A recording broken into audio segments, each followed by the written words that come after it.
વિરોધાભાસ. આપણે બુદ્ધિથી જે કાંઈ જોઈએ છે ને એમાં જજમેન્ટ હોય છે, એટલે સારું હોય છે, ખરાબ હોય. કારણ કે બુદ્ધિ એ ડ્યુઆલિટીમાં એટલે કે દ્વંદ્વમાં એને બિયોન્ડ બુદ્ધિ જતા આવડે તો જ તે આપણને અદ્વૈત્ય શું છે એ ખબર.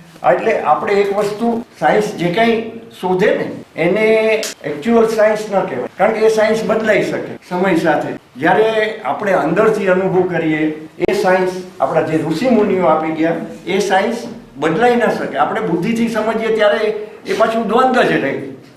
આપણા ઉપનિષદ વેદ જે કાંઈ કરો એ તમે વાંચો કે સાંભળો ત્યારે એ દ્વંદ્વ રહે, પણ તમે અનુભવો ત્યારે તમને ખબર પડે કે અદ્વૈત્ય શું છે. તો ઓક્સિજનનું આપણે વિરોધાભાસ શું છે કે આપણે એમ માનીએ છીએ કે ઓક્સિજન એ સારો છે અથવા તો આપણા માટે જરૂરી છે, આપણને જીવન આપે છે. અને કાર્બન ડાયોક્સાઇડ એને આપણે એવી રીતે ચિતર્યું છે કે કાર્બન ડાયોક્સાઇડ બહુ ખરાબ છે, આપણને નુકસાન કરે છે. એકચ્યુઅલી ઊંધું છે. અને આપણા ઋષિમુનિઓને એ ખબર હતી, પણ આપણે એ બધું ફોલો નથી કરી શક્યા. કારણ કે તમે જેટલા ઇન્ટેલિજન્ટ થાવ, જેટલા હોશિયાર થાવ, એટલો તમે ઓક્સિજન વધુ લો. That is known as hyperventilation. તમે જુઓ, દુનિયા હોશિયાર થતી ગઈ એમ રોગીશ થતી ગઈ. કારણ કે તમે જ્યારે વધુ ઓક્સિજન લો ત્યારે કાર્બન ડાયોક્સાઇડ શરીરમાં ઘટી જાય. કારણ કે આપણું રેસ્પિરેટર શ્વાસ વધુ આપણે ફાસ્ટ ને ઊંડા લેવા માંડીએ તો કાર્બન ડાયોક્સાઇડ વોશ આઉટ થઈ જાય, ઓક્સિજન વધી જાય. ઓક્સિજન સારો જ છે, એટલે કે મેં કીધું એમ કે ડ્યુઆલિટી તમે એનું કામ જે કરે છે. આપણે કોષોમાં ઓક્સિજનની 100% જરૂર છે, અને ઓક્સિજન કોષોને ન મળે તો જ તમને રોગ થાય છે, બરોબર. પણ તમે ઓક્સિજન નાક વાટે વધુ લો, અહીંયા 100% દેખાડો ત્યારે તમને 100% મળતો નથી. હવે એ આખું રિસર્ચ થઈ ગયું છે કે કાર્બન ડાયોક્સાઇડની હાજરીમાં જ ઓક્સિજન કોષમાં જઈ શકે. કોષમાં કાર્બન ડાયોક્સાઇડ પ્રોડ્યુસ થયો હોય તો એનું એક્સચેન્જ થાય. એ સિવાય બ્લડ વેસલ અને નર્વસ સિસ્ટમ રિલેક્સ, તમારા બ્લડમાં અમુક પ્રમાણ કાર્બન ડાયોક્સાઇડનું હોય તો જ તમારા બ્લડ વેસલ રિલેક્સ હોય, ઓપન હોય, અને તો જ જે કાર્બન ઓક્સિજન બ્લડમાં છે એ તમારા કોષોમાં જઈ શકે. હાઇપર વેન્ટિલેશન એટલે જે લોકો 12 લીટર પ્લસ અથવા તો જેના રેસ્પિરેશન 12 કરતાં વધુ છે, રેસ્પિરેટરી રેટ 14, 16, 18 એવા આપણા રેસ્પિરેટરી રેટ હોય છે, એ બધા હાઇપર વેન્ટિલેટ કરે છે. નોર્મલ જે છે પર્સન એનું વેન્ટિલેશન, એમાં પહેલાં અમે જે યોગામાં શીખવાડીએ છીએ કે પહેલું અમારું બ્રિધિંગ જે તમને મિનિટના 12, અને એમાં શીખવાનું છે, બધા શીખવું અઘરું જ છે. બધા રિફાઇનિંગ શીખી જાય છે. અમારી યારે જેટલા વર્ષોથી કરે છે એ બધાને 3 SRB 3 સ્ટેપ રિધમિક બ્રિધિંગ શીખવાડવું અઘરું છે. શીખી નથી શકતા. થિયોરેટિકલી સમજાવી શકાય, પણ એ ન શીખી શકવાનું કારણ તમારા કન્ડિશનિંગ ઓફ ધ માઇન્ડ. તમારા માઇન્ડના જે સંસ્કારો છે ને એ તમારું સાચું બ્રિધિંગ નથી થવા દેતા. હવે જે લોકો હાઇપર વેન્ટિલેટ કરે છે, જે સામાન્ય રીતે બધા જ કરે છે, જેટલા હોશિયાર છે, ઉંમર નાની, તમે મોટી ઉંમરના રોગિસ્ટ છે એને તો તમે જુઓ છો કે એના શ્વાસ ખૂબ ફાસ્ટ થઈ ગયા હોય છે, એટલે આપણને ખબર પડે કે હવે એનો અંત સમય નજીક આવ્યો છે, બરાબર છે. તો આપણે ફાસ્ટ છે પણ આપણે નોટિસ નથી કરતા. તો તમારા જો હાઇપર વેન્ટિલેશન એટલે કે તમારું બ્રિધિંગમાં મિનિટના તમે 12 લીટર કરતાં વધુ ઓક્સિજન લો તો કાર્બન ડાયોક્સાઇડ જે વોશ આઉટ થઈ જાય છે એના લીધે તમારું ઓક્સિજનની યુટિલિટી 10 થી 20% જ હોય છે. તમે જેટલું બ્રિધિંગ વધુ કરો એટલો ટિશ્યુને ઓક્સિજન, આ બધું હું રિસર્ચ બોલું છું, મારો અનુભવનું તો છે જ તે, પણ આ બધા બેઠા છે નહીં તો દંડા ઉપાડે, એટલે હું બધું જ રિસર્ચ વર્ક બોલું છું.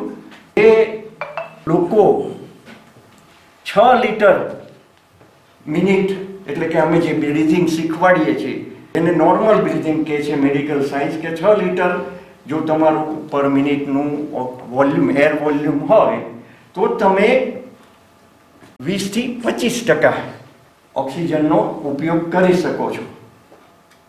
પણ તમે જો એનાથી ઘટાડો, લીટરથી ઓછું બ્રીથિંગ વોલ્યુમ હોય પર મિનિટ, શ્વાસ હજી ધીમા કરો તો તમે 30 થી 35% ઓક્સિજન જે આપણે હવામાં લઈએ છીએ એનો ઉપયોગ કરી શકો. એટલે મેક્સિમમ તમે એકવાર જે હવા લીધી એનો મેક્સિમમ ઉપયોગ એમાંથી ઓક્સિજન લઈ શકો એ 30 થી 35%. એ કોણ કરી શકે? મેં 3 ડિવિઝન પહેલાં જ આપી દીધા હતા. 3 પ્રકારના આપણે છે. એક મેડિકલ બુકમાં લખ્યું છે, જેને નોર્મલ કીધું છે એ ભોગી, જે ખરાબ રેસ્પિરેશન છે એ રોગી, અને જે મેં તમને કીધું કે 30 થી 35% લે છે એ યોગી.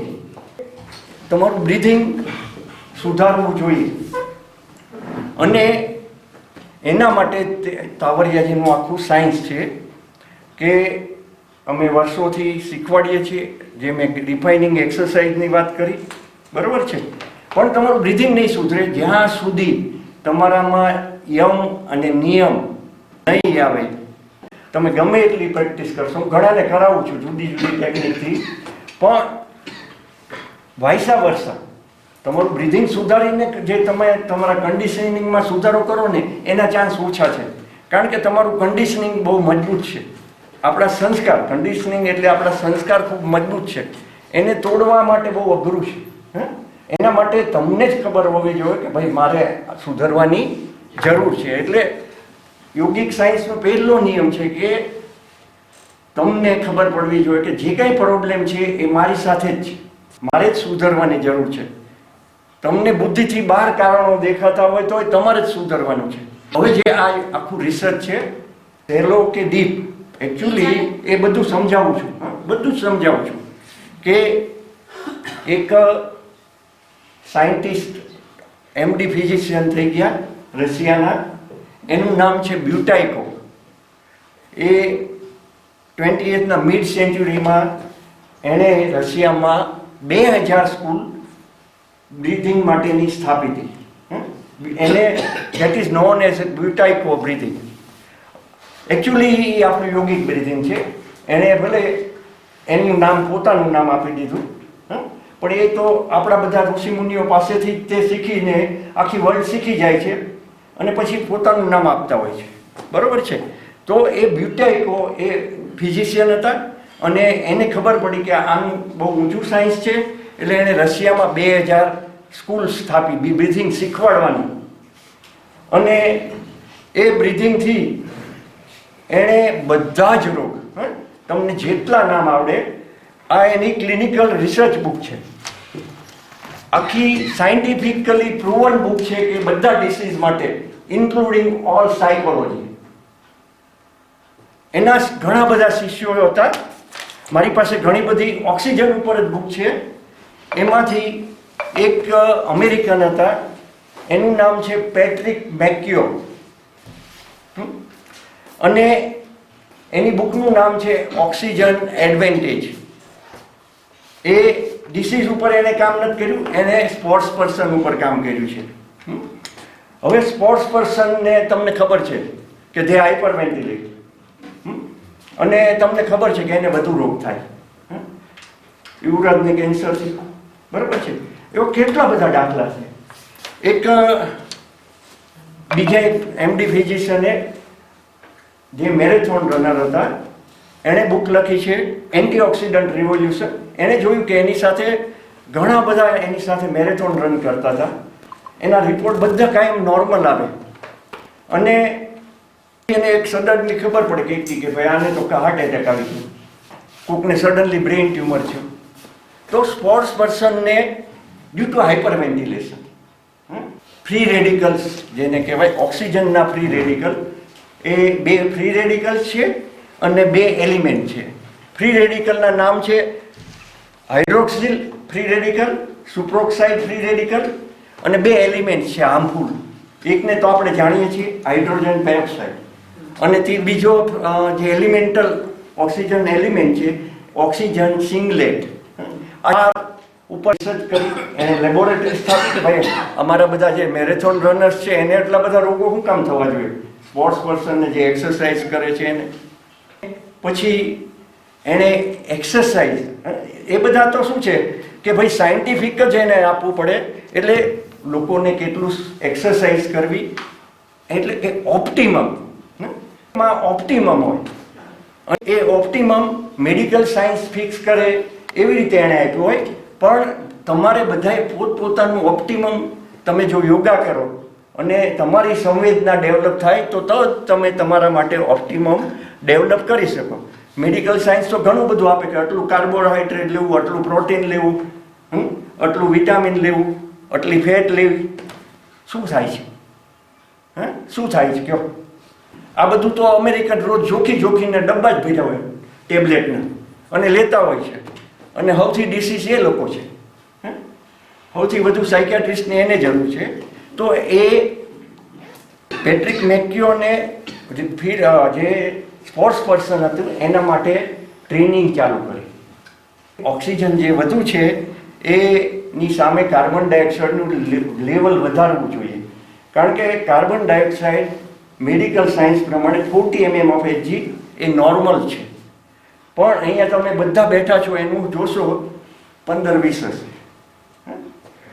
અને 15 ઓછું થાય, 15થી ઓછું થાય તો you are disease. Carbon dioxide in the blood 15થી તમે યુ આર ડિસીઝ, 5થી ઓછું થાય તો યુ આર ઇન ICU, અને પછી પાછો તમને વધુ ઓક્સિજન આપવામાં જ આવશે. તો આ બધું રિસર્ચ વર્ક છે, અને સાયન્ટિફિકલી દરેક ડિસીઝ માટે આ બીજી બુક છે. પેટ્રિક મેક્યોને સ્પોર્ટ્સ પર્સનને બધાને સારું પરફોર્મ કરતા કરી દીધા. એ ટ્રેનિંગનું નામ છે high altitude training. Again paradox છે કે ઊંચાઈ ઉપર લોકો ઓક્સિજન સેચ્યુરેશન ઓછું હોય છે, લોકો વધુ હેલ્ધી હોય છે, દુબળા છે, લાંબુ જીવે છે.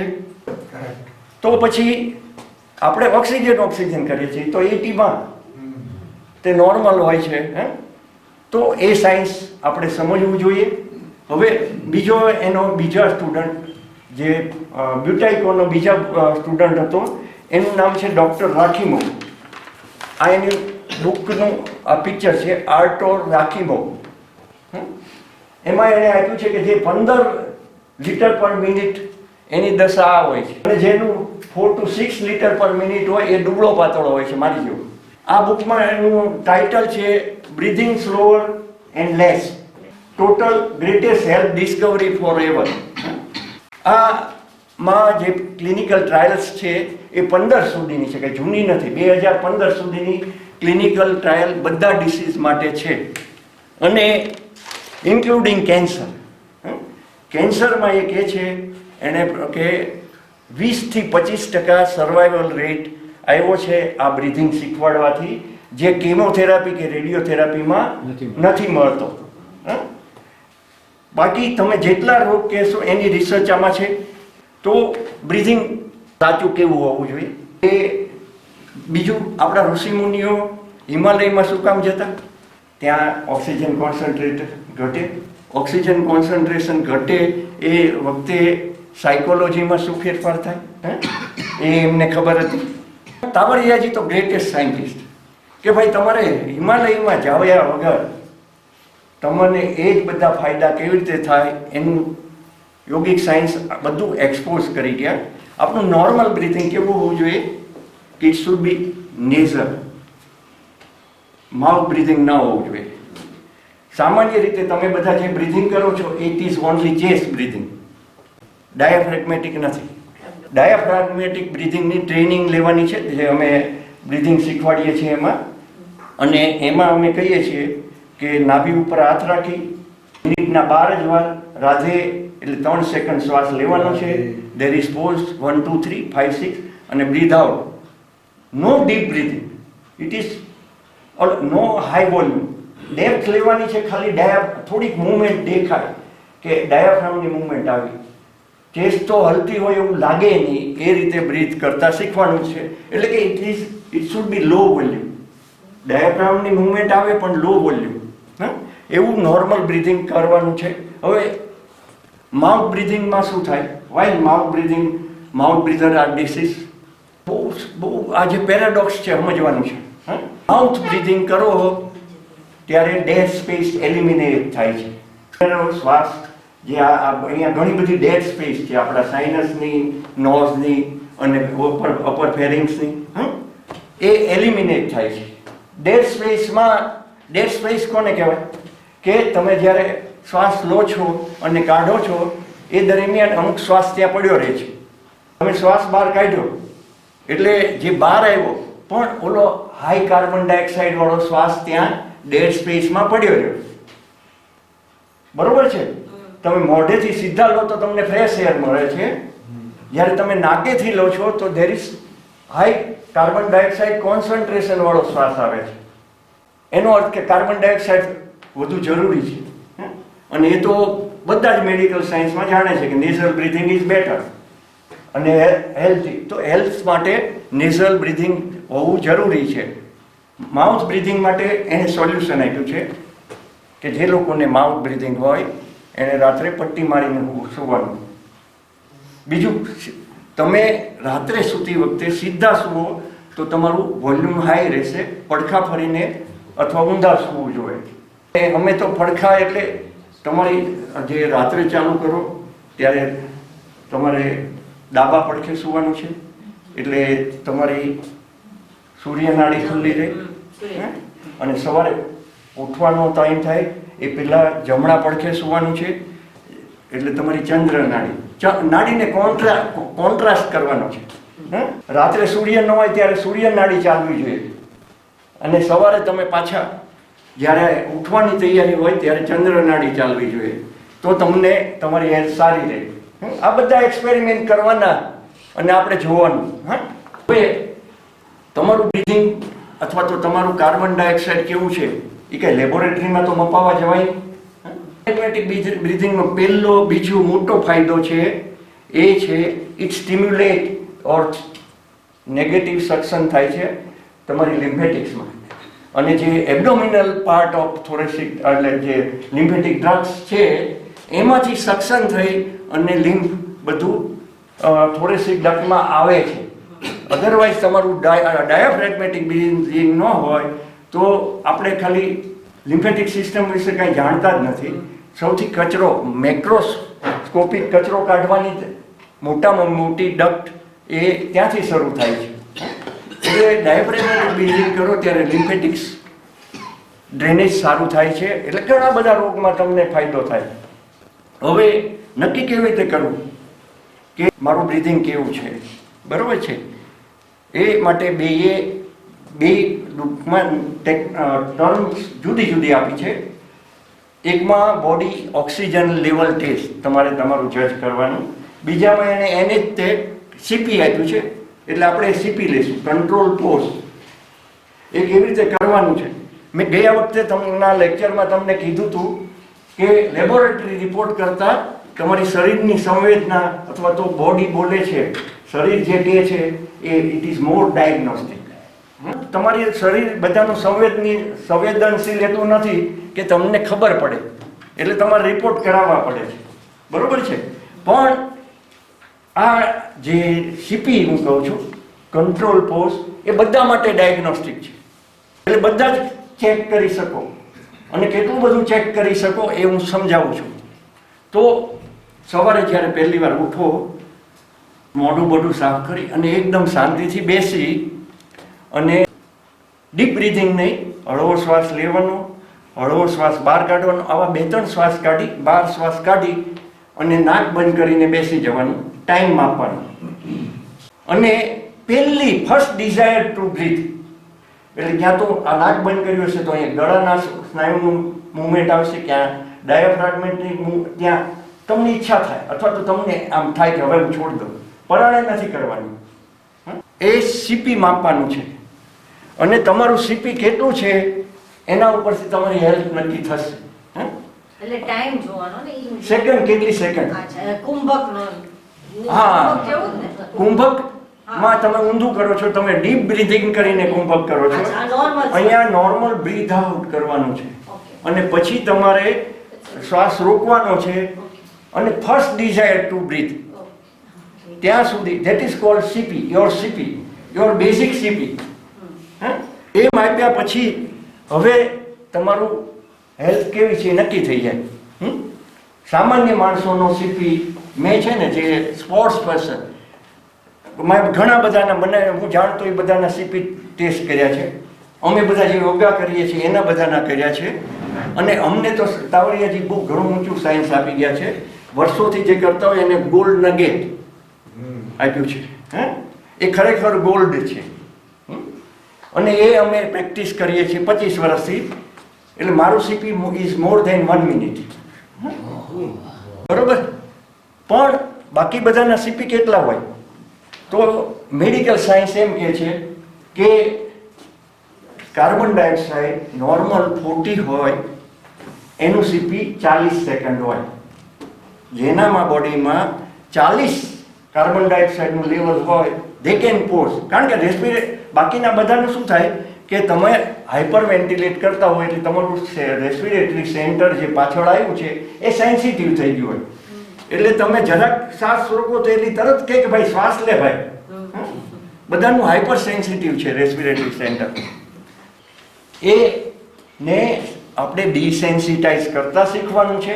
એની ટેકનિક એટલે 3 સ્ટેપ રિધમિક બ્રીથિંગ.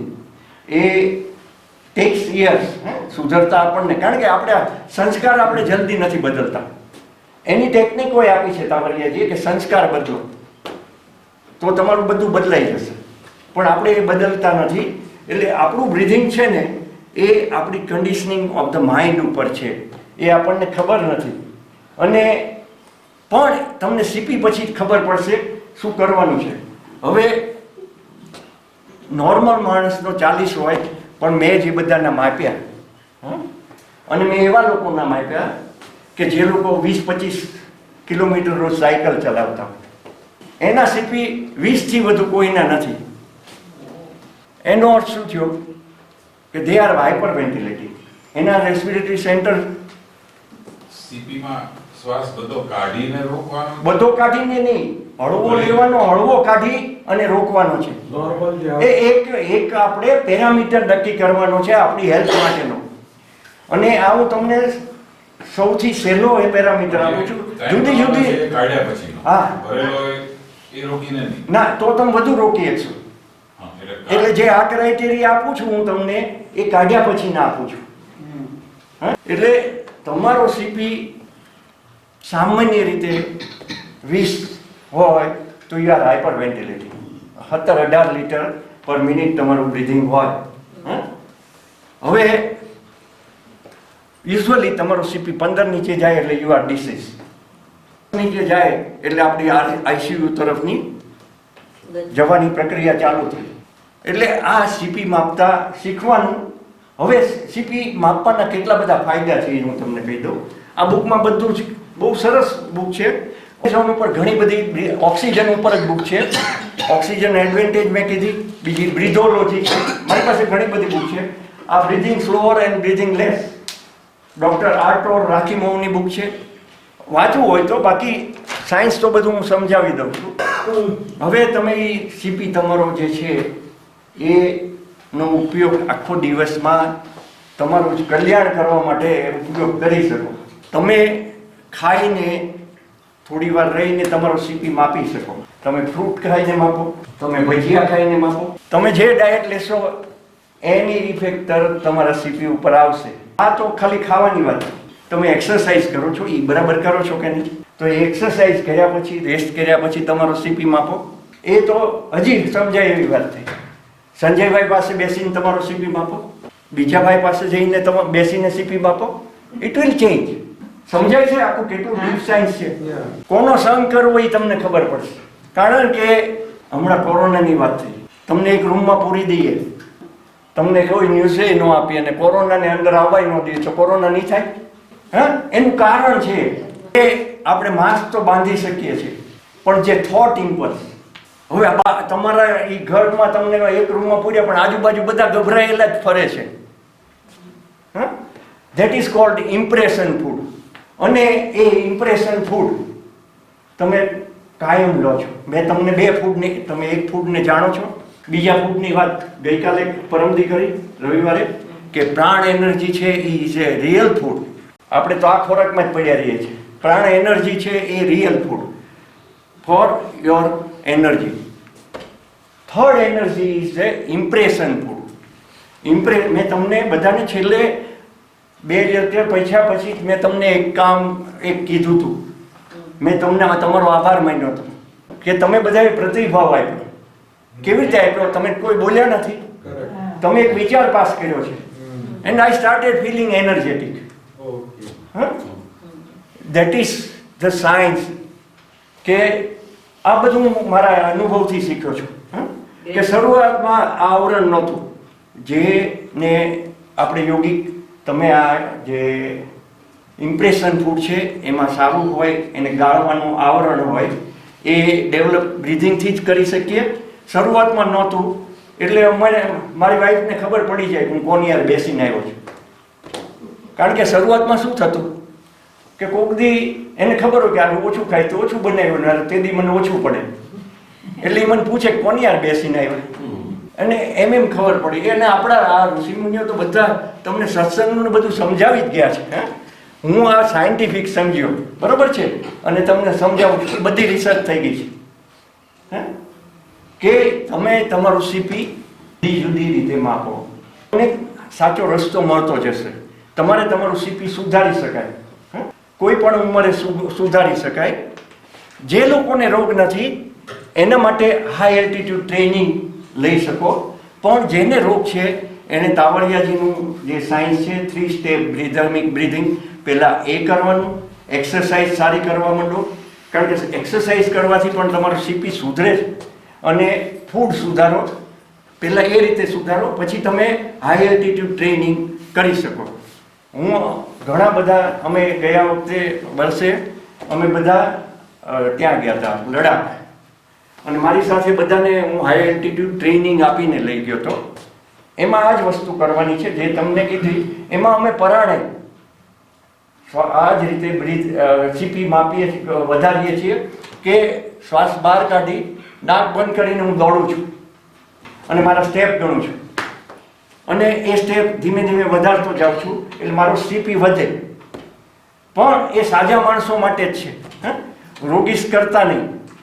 કારણ કે એની સાઈડ ઇફેક્ટ હોય. કારણ કે તમે ઓક્સિજન લેવલ ઘણું ઘટી જાય તમે સહન ના કરી શકો. એટલે જે હેલ્ધી છે એ લોકો આ રીતે પોતાનો સીપી સુધારી શકે. જેનો સીપી 20 હોય એને 40 માટે હાઈ એલ્ટિટ્યુડ ટ્રેનિંગ લઈ શકાય, બરોબર છે. એટલે એના માટે તમે ખાલી પેટ હોવું જરૂરી છે. કેવી રીતે આખું કરવાની હાઈ એલ્ટિટ્યુડ ટ્રેનિંગ એ શીખવાડી દઉં. કે એમાં તમારે પહેલાં થોડુંક ચાલો વોર્મઅપ કરી લો. ચાલતા ચાલતા કરવાનું હોય. જેને 15 સીપી હોય એને બેઠા બેઠા કરવાનું છે. આ જ વસ્તુ પણ કરી શકે રોગ ન હોય તો. એટલે એને શું કરવાનું છે કે બેઠા બેઠા કે જેને ચાલતા ચાલતા કરવું છે વોર્મઅપ કરી લે. ખાલી પેટ હોવું જરૂરી છે. અને આ જ રીતે મેં કીધું એમ બ્રીથ આઉટ કરી નાક બંધ કરીને ચાલવા માંડો અને સ્ટેપ ગણો. એ વખતે સેકન્ડ માપવાનું અઘરું છે એટલે સ્ટેપ ગણો. તમારા સ્ટેપ સરખા હોય તો પછી તમને જ્યારે પરાણે કરવાનું છે. આમાં આ તમારું બેઝિક નથી, આ તમારી કેપેસિટી વધારવાનું છે. એટલે રોકાય ત્યાં સુધી રોકો. કારણ કે તમે હેલ્ધી છો તો બહુ વાંધો નહીં આવે, બરોબર છે. અને તમે જેટલા સ્ટેપ ચલાય એ ગણો. જ્યારે તમે એમ લાગે હંગર ત્યારે તમે ઉભા રહો અને સેલો બ્રીથિંગ કરવાનું છે. અમે ગોલ્ડ નગેટ જેને વાંચ્યું હોય કે કરતા હોય એમાં ડીપ બ્રીથિંગ નથી કરવાનું. કારણ કે સેન્સિટિવિટી આપણે રેસ્પિરેટરી સેન્ટરની ઘટાડવાની છે. એટલે એને જલ્દી ઓક્સિજન આપી દેવાનો નથી. આ તમને યુટ્યુબ ઉપર મળશે. હાઈ એલ્ટિટ્યુડ ટ્રેનિંગ માટે પેટ્રિક મેક્યુઓન લખશો એટલે યુટ્યુબ ઉપર તમને મળશે કે કેવી રીતે હાઈ એલ્ટિટ્યુડ ટ્રેનિંગ લેવી, બરોબર છે. બેઠા બેઠા કરતા હો, બેઠા બેઠા કરો. અને તમે જોશો કે એ એટ એ ટાઈમ પાછું 15 સેકન્ડ સેલો બ્રીથિંગ કરીને ફરી વાર કરવાનું. પાછું સેલો બ્રીથિંગ કરીને ત્રીજી 4 થી 5 વાર કરી શકો. એ વખતે એકેય વાર મોઢેથી શ્વાસ નહીં લેવાનો, ડીપ બ્રીથિંગ નહીં કરવાનું. તમને ચક્કર આવે કે માથું દુખે તો બંધ કરી દેવાની આટલું કરવાનું, તો આનાથી તમારો સીપી વધી શકે. પણ સાથે સાથે જો તમે થોડુંક યમ નિયમ સમજી અને પાળવા માંડો, કોકનું ન સુધરે તો હું કહું છું કે તમે બિછામી દુકડમ રોજ 2 રાત સવારે બેસીને કરો ને પછી જુઓ તમારો સીપી કે જેની સાથે તમારા સંબંધ બગડ્યા છે, તમે એને માફી આપો, એની માફી માગો, અને જો ખરા દિલથી જેથી અપાઈ ગઈ તેથી તમારો સીપી સુધરી ગયો. આ બધી રિસર્ચ થઈ ગઈ છે. એ લોકોએ તો એટલી બધી રિસર્ચ કરી છે. બધા ડિસીઝ આવી ગયા. તમારે કોઈ પણ ડિસીઝનું જોવું હોય તો આ બુક્સમાં મળશે. સાયકોલોજીકલ બધા ડિસઓર્ડર આવી ગયા. તમારા બોડીમાં કાર્બન ડાયોક્સાઇડ નહીં હોય તો તમે ઇરિટેબલ હશો, તમારા સંબંધો બગડેલા હશે, તમે ડિપ્રેશનમાં હશો, બરોબર છે, તમે સિઝોફ્રેનિક હશો. આ બધું જ સાયન્સ સમજાવેલું છે. યંગ હોય લોકો, એ લોકોને એનું બ્રીધિંગ બરાબર નથી, એટલે એની હોર્મોનલ એક્સિસ ડિસ્ટર્બ છે. એટલે શું થાય કે એનું બધું જ નોર્મલ હોય પણ સ્પર્મ કાઉન્ટ ન હોય, સેક્સ્યુઅલ લાઈફ ના હોય. એનું મેઇન કારણ કે સેક્સ સેન્ટર છે એનું. એટલે સેક્સનો મિનિંગ થાય કામ સેન્ટર.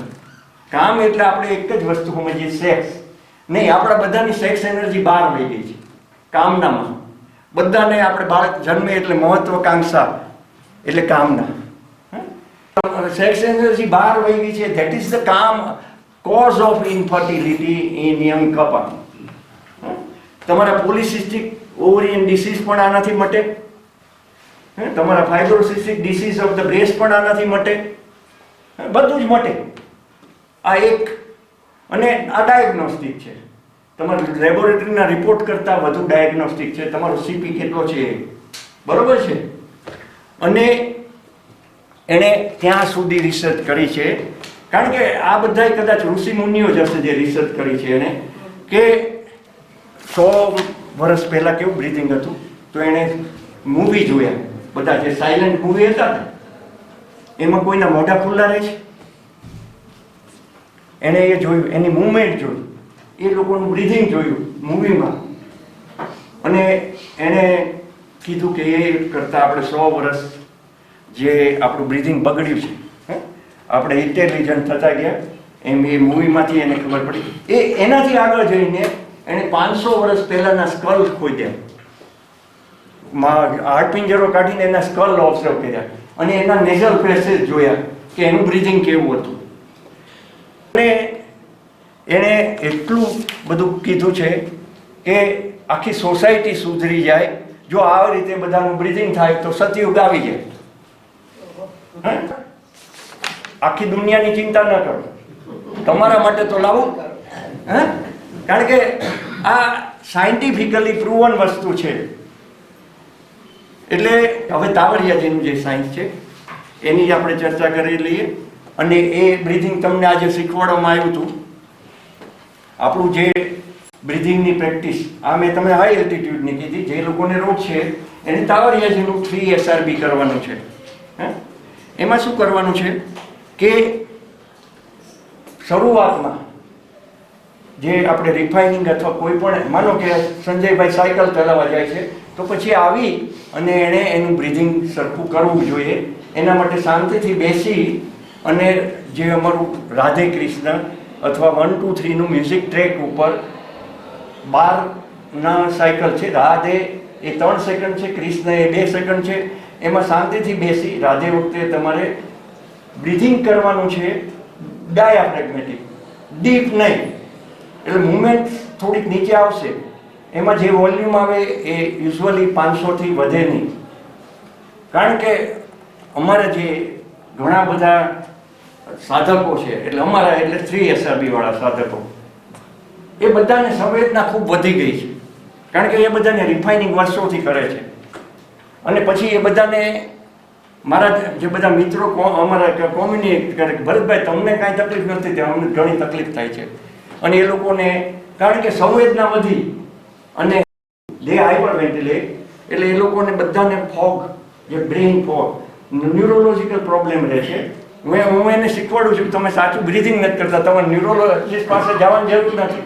પણ ડૉક્ટર છે તો બીવે છે તો MRI કરાવે, કાંઈ આવતું નથી. મેં કીધું તમારું કારણ કે તમારા કરતાં એનું બ્રીધિંગ સારું છે, પણ એ તમારી સંવેદના નથી, અમારી સંવેદના વધી ગઈ. હે અમારે આમને કેટલા શીખે છે એટલે કે અમારા 3SRB શીખે છે. પૂનમ આવીને કાંઈ ફરિયાદ જ કરે કે હવે ભૈયા મેં એ નહીં ખાઈ શકતી, મેં એ નહીં કરી શકતી. મેં કીધું હવે તારું શરીર કહે છે, સંવેદના વધી છે, એકચ્યુઅલી સારું થાય છે પણ આપણને ખબર નથી પડતી. મારી યારે 100 ડૉક્ટરો હતા IMAમાં જ્યારે હું શીખ્યો ત્યારે. એમાંથી ઘણા ડૉક્ટરોએ શરૂઆતમાં ચાલુ કર્યું હતું અને એણે જુદા જુદા કારણોસર છોડી દીધું. કોકને શરદી થઈ હતી, શ્વાસની તકલીફ થઈ, કોકને બ્લડ પ્રેશર આવ્યું, પણ એની પાસે સમજ ન આવી. એ લોકોએ છોડી દીધું કે આનાથી તો તકલીફ થાય છે. એ અવેરનેસના કારણે થાય છે, એ કોઈ ન સમજ્યું. મારા વાઈફ છે, એમને બ્લડ પ્રેશર આવ્યું અને કેટલું ખબર છે? 160, 100, 110. તમે તો બી જાઓ. હું મારા ફ્રેન્ડ પાસે બતાવ્યો, એ કે દવા લેવી જ પડે ભરત.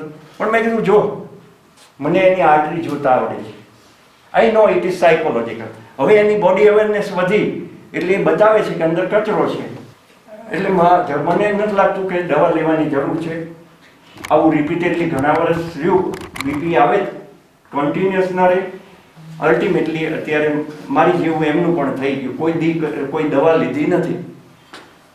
એટલે બોડી અવેરનેસ ને સમજવાનું બહુ અઘરું હોય છે, એટલે બધા યોગા ચાલુ નથી રાખતા. આ તો 3SRBની વાત છે, પણ બીજા જે રામદેવજી વાળા યોગા કરતા હોય ને, એ આપણી પાસે તકલીફ લઈને આવે, અથવા તો જે મને ઓળખે છે કે ભરતભાઈને પૂછે કે આપણે યોગા કરીએ તો કેમ તકલીફ થાય, એટલે હું એને સમજાવું છું કે તમારા બોડીની અવેરનેસ આવે છે, એ રોગ નથી.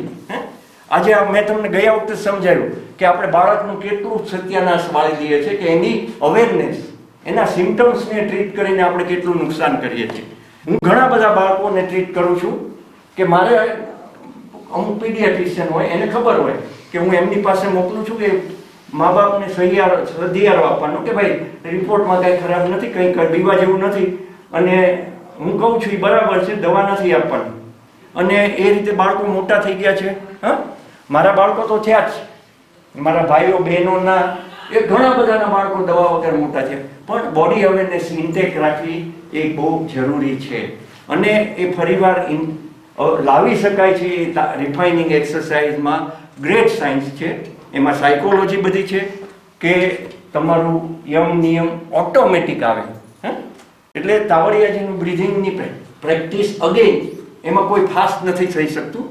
તમે એટ એ ટાઈમ 5 મિનિટ કરી શકો, 5 મિનિટથી વધુ ન કરી શકો શરૂઆતમાં, અને આખા દિવસમાં પાછું ફરીવાર એને ખાવા સાથે રિલેશન નથી, એટલે દિવસમાં ગમે ત્યારે 5 મિનિટ કરી શકો.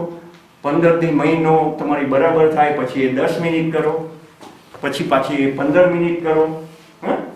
અને જ્યારે 15 મિનિટ પહોંચો, તમારે જે રિધમ બેસાડવાની વાત છે. આ રિધમ યુનિવર્સલ રિધમ છે, જે આ બહારની રિધમ છે ને, આખું યુનિવર્સ આ રિધમ એ દરિયાના મોજા, હવા, એ બધું આ રિધમમાં છે.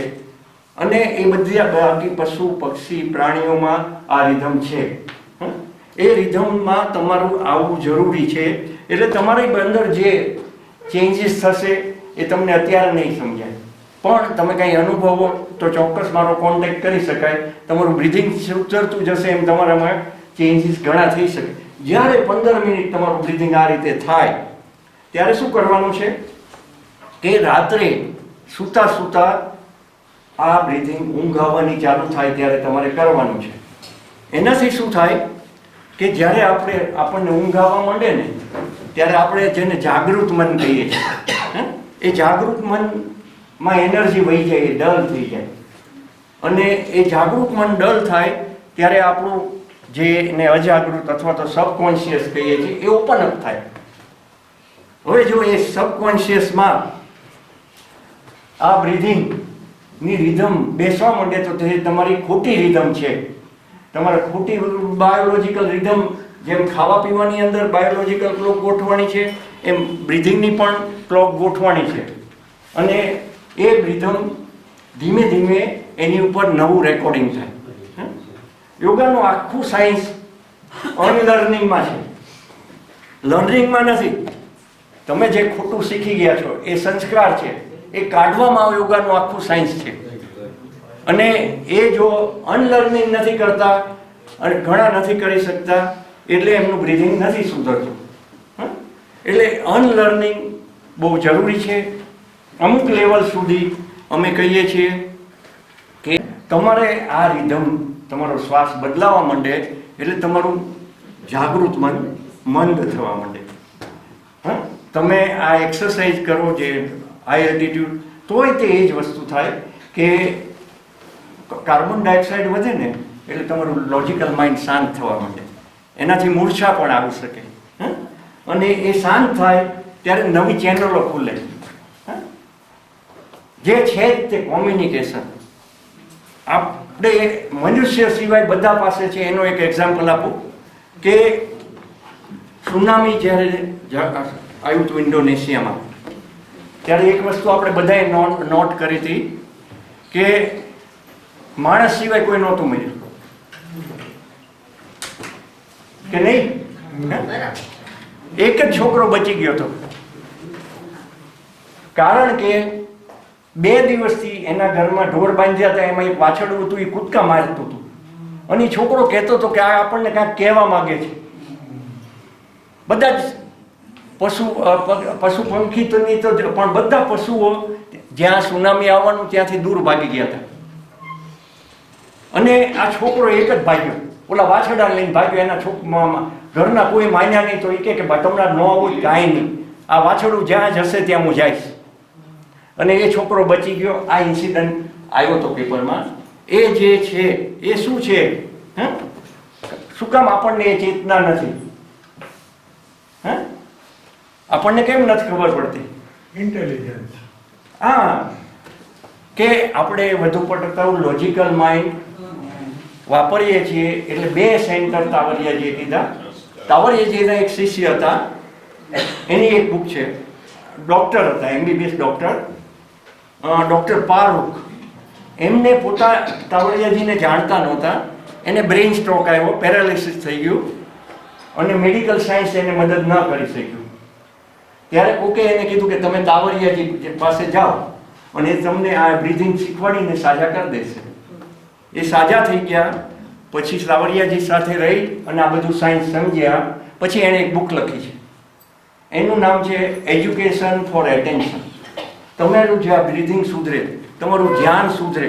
આજે ધ્યાન તો આપણા માટે અઘરામાં અઘરી વાત છે. આપણે ચેતનાના એટલા નીચલા સ્તરે આવી ગયા છીએ ને કે આપણે ઘણું બધું ગુમાવી દીધું છે.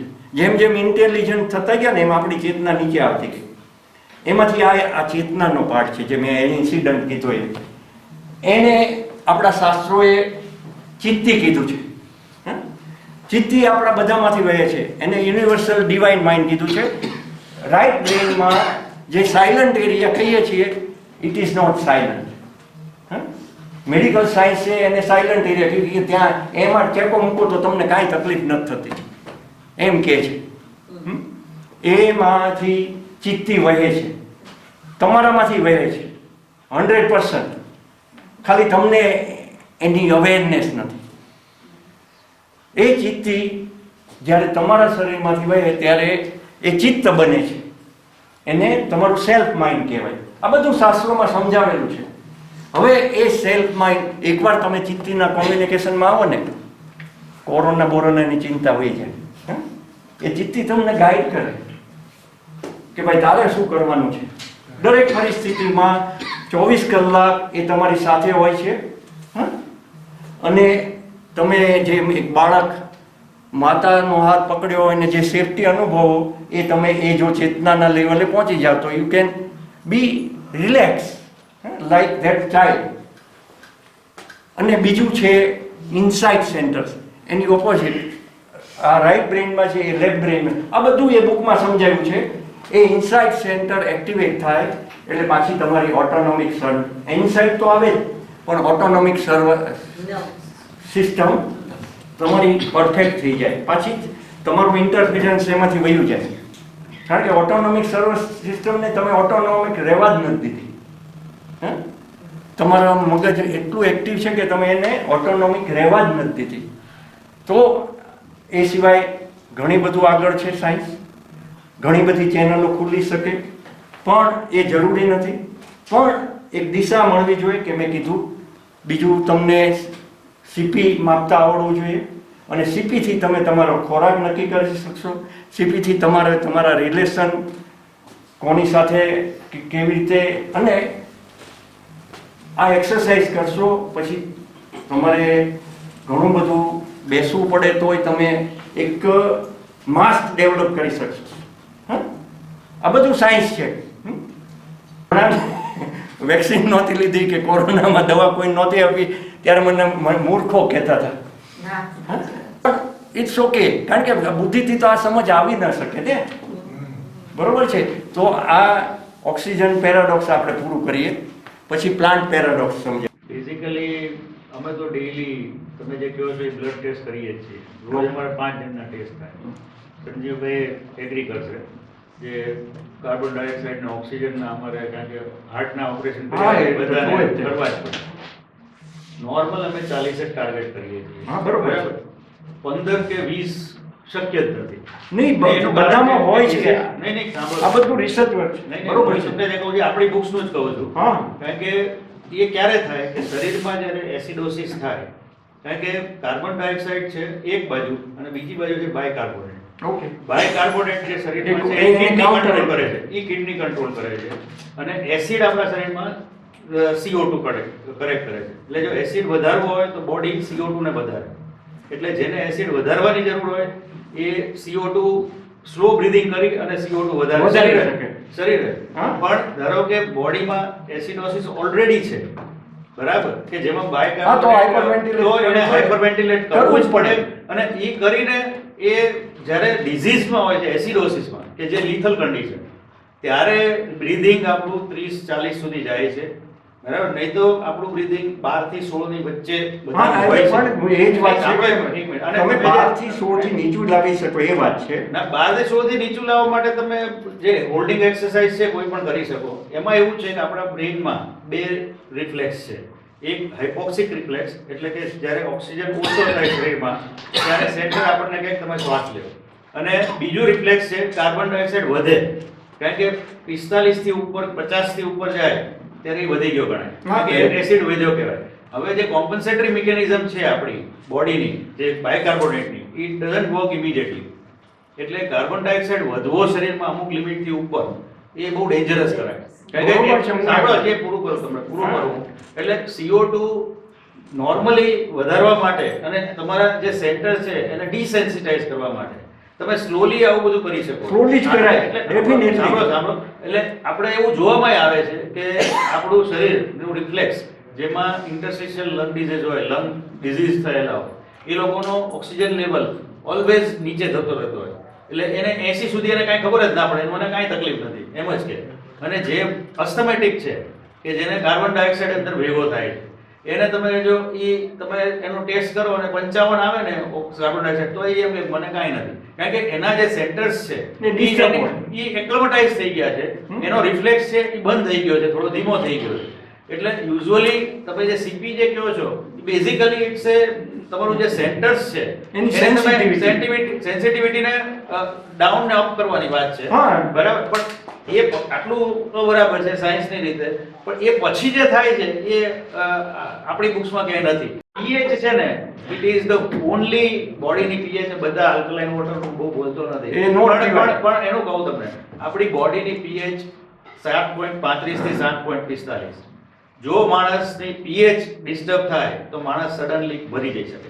એટલે તમે આલ્કલાઇન 7.45 થી ઉપર જાવ ને, અને ઈ તમે કાંઈ પણ ખાઓ, બોડી તમારી મેન્ટેન કરે છે. એને માટે આલ્કલાઇન વોટરની કોઈ જરૂર નથી, બરાબર. શરીરમાં એટલી સારી સગવડતા આપી છે, તમે એસિડ પીધો હોય ને તોય ઈ તમારી પીએચ ચેન્જ નહીં થવાની. પહેલું મારું કેવી રીતે બદલાણું કે મારું બ્રીથિંગ સુધર્યું. હવે તમને બધાને ખબર કેવી રીતે પડે કે તમારા ટિશ્યુને ઓક્સિજન નથી મળતો? કેવી રીતે ખબર પડે? તમને ખબર કેવી રીતે પડે કે તમારા બોડીમાં ઓક્સિજનની કમી થઈ? અરે બગાસું આવે, એ તમારા બ્રેઇનનું પહેલું સેન્સર છે. એટલે ખાલી બ્રેઇનને ઓક્સિજનની શોર્ટેજ નથી થઈ, આખા બોડીને થઈ છે. મારું આ કરવા માંડ્યો, મારું બ્રીથિંગ સુધર્યું. હું એ પહેલા સ્વિમિંગ કરતો રેગ્યુલર, મેં કીધું હતું. વર્ષો સુધી પણ, અને એ વખતે ફૂડ એક્સરસાઇઝ કરતો, ખૂબ ખાતો, પણ આખો દી બગાસા આવતા. અને જેવું મેં આ યોગ ચાલુ કર્યો, મારું બ્રિધિંગ સુધર્યું, સવારે 4 વાગે ઉઠું, રાત 11 પહેલા એક બગાસું ન આવે. That is oxygenation of the tissue 100%. થાક ના લાગે. મારો ખોરાક ચોથા ભાગનો થઈ ગયો, મારી એનર્જી 4 લેવલની થઈ ગઈ. માનવું ન માનવું એ તમારી મરજીની વાત છે. પેલા નહીં, ક્યારેય ન થતું. હા, એ તો જુદી વાત છે. હા? પણ આ સાયન્સ છે. એટલે જો એક મારા મિત્રનો દાખલો આપું કે કારણ કે એકવાર આપણને હાથમાં લાડવો આવે તો આપણને વેચવાનું મન થાય. એટલે મેં મારા બધા મિત્રોને શીખવાડવાનું ચાલુ કર્યું. અને બધાને એમ થાય કે છે, બધાને એ વખતે તો કેસેટ આપતો, બુક આપી આવું. એમણે ચાલુ કર્યું અને એને સારું લાગવા માંડ્યું. એટલે મને કહે કે હવે મારા માવા ઓછા જોવે છે અને મને એમને મજા આવે છે. પછી થોડાક દિવસ પછી સંજયભાઈની જેમ એને બુકમાં ધ્યાન ગયું કે હારું આપણી બુકમાં તો આવું બ્રિધિંગ લખ્યું છે, ના ભરત તો ખોટું શીખવાડે છે. એણે પાછું પોતાનું બ્રિધિંગ ચાલુ કર્યું, માવા ચાલુ કર્યા. પછીની વાત નહીં બોલવી. જો એણે પોતાના જ્ઞાનના બદલે પોતાના અનુભવને ઇમ્પોર્ટન્સ આપ્યું હોત તો એની જિંદગી બદલાઈ ગઈ હોત. તમારો અનુભવ, તમારું બહારનું જ્ઞાન નહીં, તમારું બોડી છે ને એ સત્યવાદી છે, એટલું સમજો. બધું સત્ય એ જ કહે છે. એક બુક છે communication with the God by Nelson Walls, કે પરમાત્મા તમારી સાથે કેવી રીતે કોમ્યુનિકેટ કરે. તમારા શરીર થ્રુ જ તે તમને કોમ્યુનિકેટ કરી શકે. એટલે જ આપણા શાસ્ત્રોમાં તમને કીધું છે કે શરીર એ મંદિર છે, એને મંદિર જેવું ચોખ્ખું રાખો. તમે આવું સારું વાંચ, જે કંઈ મળે એને અનુભવવું, શરીરને માનવું. મેં કીધું ને કે મારા મિત્રોએ મને કહેવાનું ચાલુ કર્યું કે ભાઈ તું એકલું આટલું જ ખા તો તને આટલી ડેફિશિયન્સી થશે. પણ મારો અનુભવ શું કહેતો હતો કે ભાઈ આટલી બધી એનર્જી, આટલો બધો આનંદ, હવે શું ડેફિશિયન્સી થાય? That is more important. તમારી બોડી જે કે that is more important then any external knowledge. આપણે સમજ. બીજી બુક છે પ્લાન્ટ પેરાડોક્સ. આપણે જે વાત થતી કે કલાપીએ તો કીધું જ છે, જે પોષતું તે મારતું, એ ક્રમ છે કુદરતનો. કારણ કે પ્લાન્ટ જે ખોરાક આપણે ખાઈએ છીએ એ આપણને પોષણ આપે છે, એ જ આપણને નુકસાન કરે છે. એ ધીસ ઇઝ કાર્ડિયોથોરેસિક સર્જન, એણે લખી છે બુક. એનું નામ છે સ્ટીવન ગુન્ડ્રે.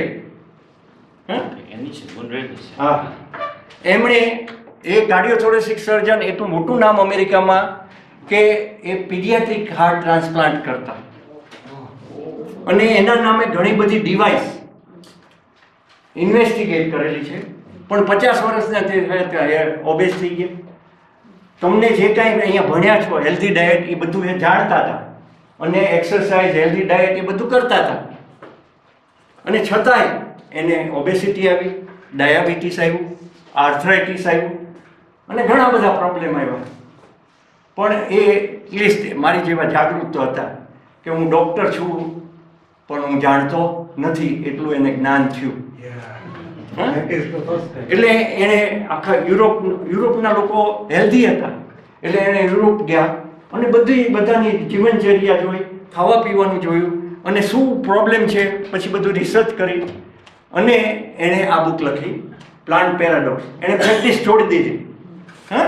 સમજો, એણે આવા મોટા કાર્ડિયોથોરેસિક સર્જને પ્રેક્ટિસ છોડી દીધી અને આજે એનું કેલિફોર્નિયામાં ક્લિનિક છે, એનું નામ છે રિસ્ટોરિંગ ધ હેલ્થ. એ ખાલી તમને ડાયટ, આ પ્લાન્ટ પેરાડોક્સ સમજાવી અને સાજા કરે છે. અને કેટલા બધા પેશન્ટોને કયા રોગ હતા, કેવી રીતે સાજા થયા, એ બધું લખેલું છે. એટલે આની ગુજરાતી નથી, ગુજરાતી અવેલેબલ છે, બધા લઈ લેજો. આ એક ફિઝિશિયને લખેલી છે vote your doctor doesn't know about nutritional medicine. Physician છે, એણે બીજી બુક લખી છે ડેથ બાય પ્રિસ્ક્રિપ્શન. ડોક્ટરો જાગે છે. હા, એ સ્ટીવન ગુન્ડરે શું કહે છે કે પ્લાન્ટ છે એ કાંઈ જે ખોરાક બનાવે છે એ તો એ પોતાના પ્રોપેગેશન માટે બનાવે છે, એ કાંઈ આપણા માટે નથી બનાવતો. હા, બધાનું એવું છે ને. આ સૃષ્ટિમાં જે કાંઈ છે એ એના જે સીડ્સ છે, તમે જેને અનાજ કહો છો, એ તો એના પ્રોપેગેશન માટે બનાવે છે. હા, એટલે એમાં એ પ્રોટેક્ટિવ પ્રોટીન બનાવે. તમે પણ there is thousands of lectins. Gluten is one of that lectins. એમાં એ નાખે છે જેથી પ્રાણીઓ આપણી પહેલા પ્રાણીઓ આવ્યા. જ્યારે સૃષ્ટિની રચના થઈ ત્યારે plant has enjoyed for 50,000 years without next, એટલે કે જે પછી પ્રાણીઓ આવ્યા અને હ્યુમન બિંગ તો બહુ, એટલે પછી પ્રાણીઓ એને ખાવા માંડ્યા. એટલે એને આ મિકેનિઝમ ડેવલપ કર્યું કે પ્રાણીઓ એને ખાય તો કોકવાર ખાઈને મરી જાય એવું કેમિકલ એ બનાવ્યા. કોકવાર એ એની પાસે ન આવે એવી ટેકનિક, જેને આપણે થ્રોન કહીએ છીએ, એવું બનાવ્યું. આવી ઘણી બધી પ્લાન્ટે મિકેનિઝમ ડેવલપ કર્યા. એમાંનું એક છે લેક્ટિન. બીજું છે એ લેક્ટિન જાજા સ્કિનમાં હોય છે. હવે એ કહે કે હું વ્હાઈટ બ્રેડ ખાતો હતો, ઓલો વ્હીટ બ્રેડ હું બ્રાઉન બ્રેડ ખાતો હતો, અને યુરોપિયન તો વ્હાઈટ બ્રેડ ખાતા હતા, તો એ હેલ્ધી હતા, તો એ એમાં વધુ લેક્ટિન હતું. બ્રાઉન બ્રેડમાં વધુ લેક્ટિન હોય, એટલે આપણે થૂલી ખાઈએ તો વધુ લેક્ટિન આવે. બરોબર છે? તો એ રીતે એને આખું હું તમને લિસ્ટ આપીશ કે એમાં લેક્ટિન હોય, જ્યાં સીડ વધુ હોય ત્યાં વધુ લેક્ટિન હોય. હા, અને ફ્રૂટ જ્યાં સુધી અમુકમાં એ પ્રાણીઓને લલચાવે જેથી એનું સીડ્સ પ્રાણીઓ દૂર સુધી લઈ જાય, એ પણ મિકેનિઝમ હતું. એટલે ફ્રૂટ્સ જ્યાં સુધી કાચા હોય ને ત્યાં સુધી એની લેક્ટિન કન્ટેન્ટ ખૂબ જ હોય, અને પાકવા માંડે એટલે એ કલરફુલ થાય, પ્રાણીઓ આકર્ષાય, એ ખાય અને એનું સીડ્સ દૂર લઈ જાય. એમાં સીડ્સ કડક બનાવ્યા હોય કે પ્રાણી આખું ફ્રૂટ ખાય અને એના સીડ્સ દૂર એના પૂર સાથે જાય, એનું ન્યુટ્રિશન એને મળે. એ નેચરનું મિકેનિઝમ હતું. બરોબર છે? હવે આપણને એમ થાય કે આ લેક્ટિન તો પહેલાં હતું, આપણે પહેલાં તો કાંઈ 50 વર્ષ પહેલાં જ કાંઈ તકલીફ નહોતી, તો હવે કેમ લેક્ટિન નડવા માંડ્યું? કોઈ જવાબ આપી શકશે? હા, તો આપણી પાસે એ લેક્ટિન સામે મિકેનિઝમ હતું અથવા છે. એમાં એક હતું જે ઘણું બધું વહી ગયું, એ માઇક્રોબાયોમ, ગટ બેક્ટેરિયા. એના ઉપર ખૂબ રિસર્ચ થઈ ગઈ છે નવી, અને અમે તો બાયોફૂડ ઉપર એક વર્કશોપ આખા દીનો કર્યો હતો. પણ અમે એ ઘણા બધા પેશન્ટમાં એપ્લાય કર્યું, અને મારા ઘણા બધા પેશન્ટો તમે ન માનો એવા રોગમાં સાજા થાય છે. એ ગટ બેક્ટેરિયા આપણા વયા ગયા છે. એ આ લેક્ટિનને ડાયજેસ્ટ કરી અને આપણને આપે. એમાંથી ન્યુટ્રિશન 3 એસેન્શિયલ એમાઇનો એસિડ બનાવવાનું કામ તો ગટ બેક્ટેરિયા કરે છે, જે આપણે બોડી નથી બનાવી શકતું, એ આપણા માટે બનાવે છે.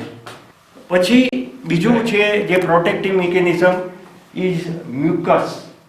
ઇન્ટેસ્ટાઇન ઉપરની વોલ ઉપર એક લેયર હોય, એમાં મ્યુકસ હોય, એ બીજું પ્રોટેક્ટિવ લેયર. ત્રીજું પ્રોટેક્ટિવ લેયર એટલે જે બે ઇન્ટેસ્ટાઇનના બે કોષો વચ્ચે જે ગેપ વધી જાય છે.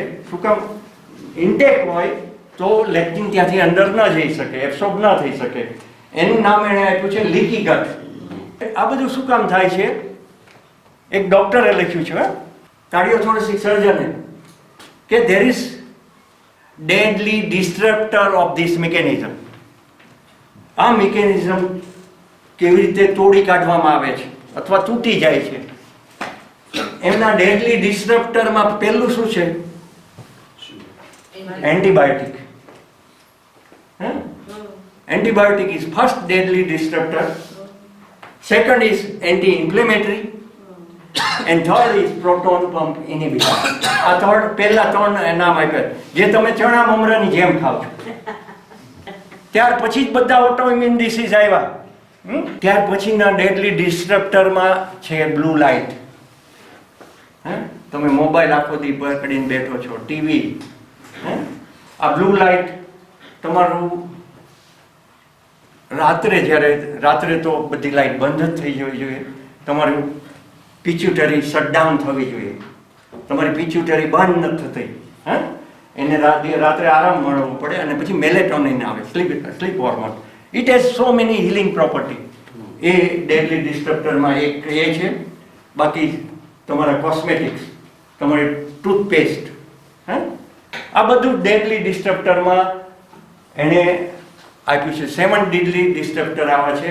એટલે ત્યાર પછી જ રોગ આ લેક્ટિન તમારા, અને લેક્ટિન વધારવાનું કામ આપણા સાયન્ટિસ્ટોએ કર્યું. GMO, જીનેટિકલી મોડિફાઈડ ફૂડ, એને શું કર્યું કે વધુ અનાજ પકવવા માટે, પછી એનો દાણો મોટો કરવા માટે આ લેક્ટિન વધાર્યું. હે, એ દાણો લાંબો ટાઈમ બગડે નહીં એના માટે લેક્ટિન વધાર્યું. આજે તમારી સામે પાછું આવ્યું છે મિલેટ્સ. કાલે સાયન્ટિસ્ટો એનું દેવાળું ફૂંકશે જ. આજે તમારા માટે મિલેટ્સ સારા છે, કાલે નહીં રહેવા દે. તો એના માટે હવે જે લેક્ટિન ફ્રી ફૂડ છે એનું લિસ્ટ હું સાહેબ આપી દઉં. લેક્ટિન ફ્રીમાં ઓઇલ જે છે સિંગતેલ લેક્ટિન વાળું છે. મગફળી ન ખવાય, એના બદલે કોપરેલ, તલ તેલ, rice brand oil, olive oil, આ લેક્ટિન ફ્રી છે. નટ્સ અને સીડ્સમાં, કાજુમાં વધુ લેક્ટિન છે. બદામની સ્કીનમાં છે. બદામ રાત્રે પલાળી સ્કીન કાઢીને ખાવી. હા, પછી પીકેન, પિસ્તા, અળસી, હેઝલનટ, ચેસ્ટનટ, આ બધા સારા. વિનેગર સારો.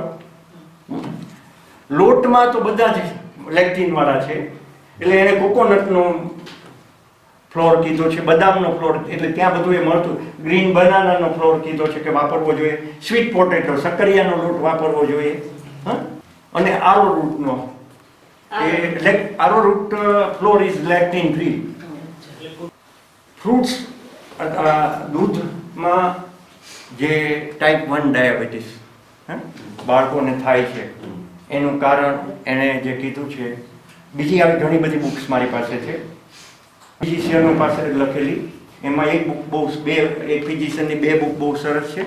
એકનું નામ છે હાઉ નોટ ટુ ડાય. બીજી બુક છે હાઉ નોટ ટુ ડાયટ, કે ઓબેસિટી માટે ડાયટિંગ કરવાની જરૂર નથી, શું ડાયટ લેવું, એ હાઉ નોટ ટુ ડાયટ.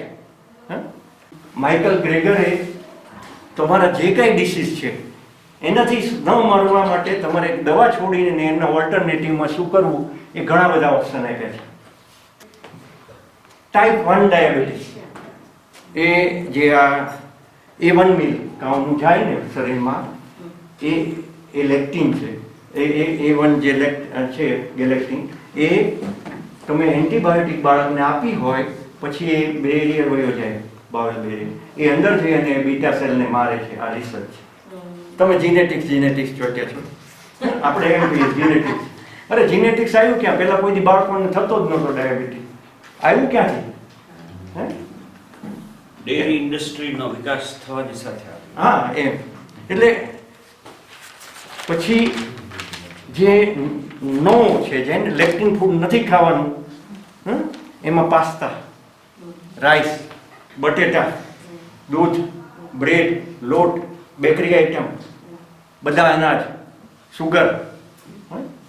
શાકમાં વટાણા, લેગ્યુમ્સ, નાઇટ શેડ વેજીટેબલ, જે સૌથી ખરાબ છે એ રીંગણું, ટમેટું એનું સીડ્સ અને સ્કીન, મરચું એનું સીડ્સ, જે કંઈ જેમાં ઝાઝા સીડ્સ છે, જમરૂખ, એ બધા ન ખાવા જોઈએ. ફણગાવેલા કઠોળમાં ખૂબ લેક્ટિન છે. ઓલ લેન્ટિલ્સ, કાકડી, રીંગણા, એ બધામાં ખૂબ છે.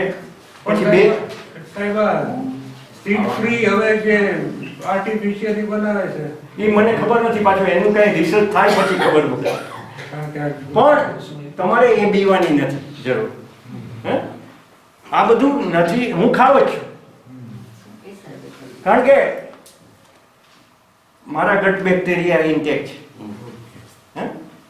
તમારું બ્રીથિંગ સારું હોય ત્યારે તમારા ગટ બેક્ટેરિયા જ્યારે પાછા આવે પછી 2 ઘટના બને. એક, મેં 25 વર્ષથી ઉળ નથી ઉતારી, કારણ કે જીભ ઉપર કોટિંગ ના આવે. તમે છી કરો ત્યારે ટોયલેટ પેપરની જરૂર ન પડે.